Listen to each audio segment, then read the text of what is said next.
ជួនមិនកើតទេមិនអញ្ចឹងហ៎បាទជូននិយាយដល់កលូនរបស់ផលសុភ័ណ្ឌអាណាកីឡាករមកពីក្លឹបតល័យដំរីមានរិទ្ធកីឡាករដែលលេចធ្លោបន្តមកគឺកីឡាករអ៊ំចម្រើនបាទរៀនឡាយចន្ទរាក៏លេចធ្លោនៅក្នុងឆាត់ជើង9-11ដែរបាទតែវាយលើគោកទេមិនវាយលើឆាត់ទេនេះវាយលើឆាត់តែអូហាត់ឆាត់ជើងមិនតែវាយលើគោក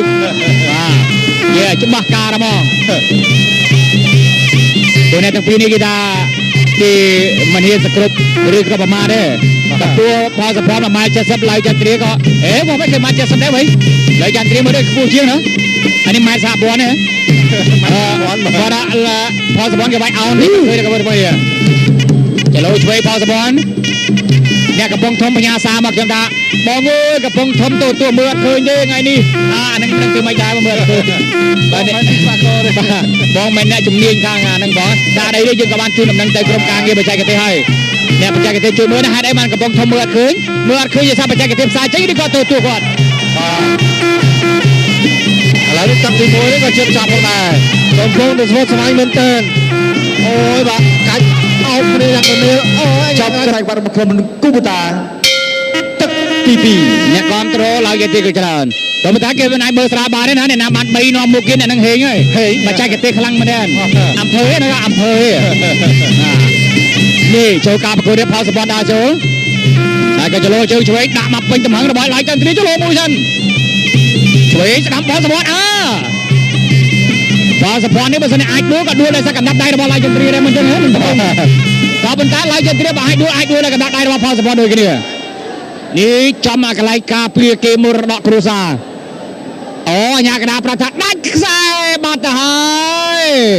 បាទឥឡូវនេះលោកកំពុងដាច់ការព្រានឹងបាត់ខ្សែសម្រួលប្រចាប់ការព្រាដែលរបូឃើញហ៎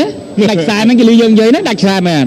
មកពេលមកចោលឧបត្ថម្ភយើងគឺគូបូតាកុំភ្លេចបងប្អូនប្រជាកសិករទូទាំងប្រទេសយើងនឹងមានព្រឹត្តិការណ៍តាំងបង្ហាញគ្រឿងយន្តកសិកម្មគូបូតាគេហៅថាការតាំងពិព័រណ៍ដ៏អស្ចារ្យបំផុតគឺគូបូតានៅថ្ងៃទី8ខែតុលាឆ្នាំ2016ខេត្តឧត្តរខេត្តបន្ទាយមានជ័យដែលរៀបចំដោយគូបូតាទាំងស្រុងនៅក្នុងការតាំងបង្ហាញគ្រឿងយន្តកសិកម្មយ៉ាងសម្បូរបែបតាំងពីការងារជួររស់ដីស្រែចម្ការរហូតដល់ការងារប្រមូលផលមានការលក់បញ្ចូលតម្លៃពិសេសនៅគ្រឿងយន្តកសិកម្មគូបូតានៅគ្រប់ម៉ូដែលពិសេសបំផុតគឺមានការបង្ហាញនៅបច្ចេកទេសដាំស្រូវពោតដំឡូងដាំអំពៅដើម្បីទទួលបានទិន្នផលខ្ពស់ជាមួយនឹងគូបូតានឹងសម្ពោធនៅផលិតផលថ្មីនៅថ្ងៃតាំងបង្ហាញផលិតផលនៅថ្ងៃទី8តុលា2016ម៉ោង 7:30 នាទីព្រឹកតទៅនៅខេត្តបន្ទាយមានជ័យចឹងចូលរួមទស្សនាដោយមិនគិតថ្លៃទេបាទមានរង្វាន់ចាប់ឆ្នោតទៀតបាទចាប់ឆ្នោតទូរង្វាន់ទៀតតាមមិនត្រូវទិញមួយទៅហើយចាប់ឆ្នោតបាននៅក្នុងកម្មវិធីហើយតែចាប់ឆ្នោតបានទៅបាងកក់ភូเก็ตទេមកអែមទៀតតការប្រកួតបាទចូលបន្តក្រោយចុងឡើងវិញចូលមើលហើយផលសុភ័ណ្ឌវិញមកវិញមិនមែនរបស់ឡាយចន្ទ្រាហើយចូលបន្តបាត់ឃើញស្ដាំផលសុភ័ណ្ឌអោបជាប់ចូលជង្គអាយណូឡាយចន្ទ្រាថែមទេបាទគ្រាន់តែសង្កត់ពីលើមិនមែនបន្តទៀតលោកឆ្វេងរបស់ផលសុភ័ណ្ឌពីនេះនិយាយចំមិនសិនអ្នកណាឈ្នះមួយគេថាផុតទុកហើយផុតកម្មវិលគេហើយទុកខ្លាំងបាទបន្តថាភ្នំមួយមិនអាចខ្លាចមានខ្លាពីរទេមិនចឹងហ៎តែមានខ្លាញីបាទបើមានខ្លាញីអាចនៅបានជាមួយខ្លាឈ្មោលនៅបានបាទលេខសាបានទេបើម៉ែខ្លាត្រូវជាមួយនៅជាមួយកូនខ្លាបានបាទហ្នឹងខ្លាពីរនៅបានដែរយើងនិយាយហើយក៏បើគេតមកទាន់លោកចូលកាយមួយរបស់ផលសុភ័ណ្ឌអោបប្រពន្ធប្រជុំជង្គង់ចូលដល់លេអោបជាប់គ្នាថែមបន្តទៀតអោបជាប់ដល់ជង្គង់ចូលរបស់ចន្ទរាជង្គង់សងវិញរបស់ផលសុភ័ណ្ឌបាទអ្នកទាំងពីរជួបគ្នាថ្ងៃនេះក៏ក្រៅសងវាតែម្ដងដូចត្រឹមតែជាការប្រកួតសប្តាហ៍ទី1តែប៉ុណ្ណោះព្រោះឲ្យបងប្អូនទស្សនិកជនជាច្រើនទន្ទឹងរង់ចាំការប្រកួតយ៉ាងអន្តរជាតិឥឡូវបានទស្សនាហើយពីទឹកឲ្យចាប់ទី2អូយល្អមែនតើគូទី4ដែលជាគុណនៅខ្សែក្បាត់របស់ក្រុមហ៊ុនគូបូតាទឹកទី3ការប្រកួតគូខ្សែក្បាត់គូចុងក្រោយ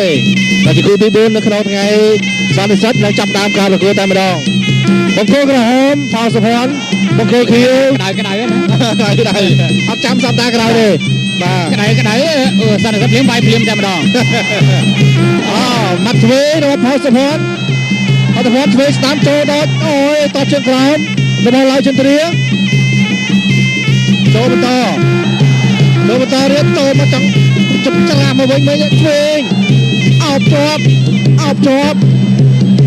នេះក៏បានតកងចូលអញ្ញាកណ្ដាលថាវាយបន្តរៀបឥឡូវមិនអញ្ញាកណ្ដាលនិយាយទេ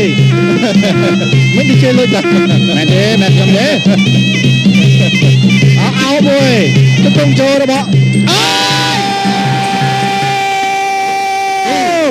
មេកាយមិនរបស់ឡើយចន្ទ្រាកណ្ដាលខាត់បាត់ទៅហើយលោករ៉េមីបាទឥឡូវចាំមើលសិនសូមរក្សាភាពស្គៀមស្កាត់បងប្អូនណាយើងមើលរូបភាពយឺតឡើងវិញទាំងអស់គ្នានេះអញ្ញាកដាលជង្គង់របស់ឡើយចន្ទ្រា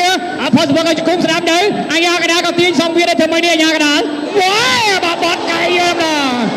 បាទយ៉ាងណាទេបងប្អូនសូមមើលរូបភាពយឺតឡើងវិញនេះកែស្ដាំបាទ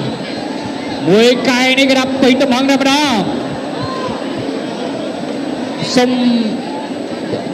រងចាំលទ្ធផលណាបងប្អូនណា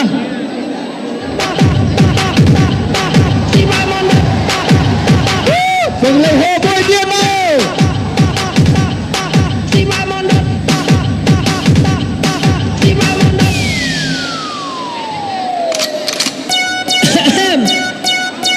ជំរាបសួរបាទនេះកែជើងអស់នេះថ្ងៃនេះមានគេ